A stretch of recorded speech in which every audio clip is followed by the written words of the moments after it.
বিচার বিভাগ এখনও স্বাধীন নয় বলে মন্তব্য করেছেন গুম তদন্ত কমিশনের চেয়ারম্যান বিচারপতি মইনুল ইসলাম চৌধুরী।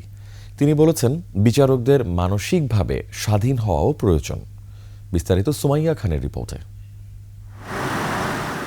বিচার বিভাগ কতটুকু স্বাধীন, কতটা স্বাধীনভাবে কাজ করতে পারে জনগণের জন্য, সে বিষয় নিয়ে জাতীয় প্রেস ক্লাবে মুক্ত আলোচনা অনুষ্ঠিত হয়েছে।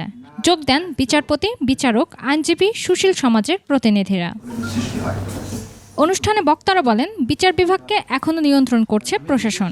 সাবঅর্ডিনেট জুডিশিয়ারি বলেন বা হায়ার জুডিশিয়ারি বলেন, একটা সাউন্ড রিক্রুটমেন্ট পলিসি তো আপনার থাকতে হবে, সেটা বাংলাদেশের কখনো নাই।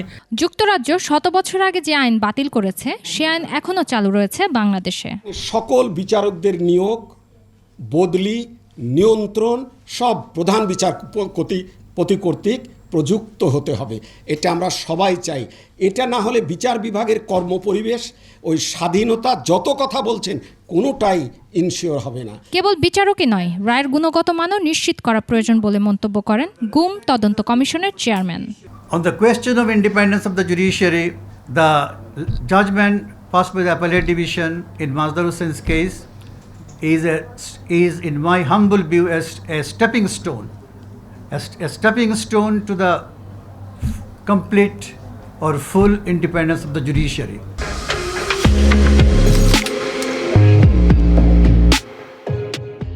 বক্তারা বলেন, রাজনৈতিক দলগুলো নিজের স্বার্থ হাসিলের জন্য বিচার বিভাগকে ব্যবহার করেছে।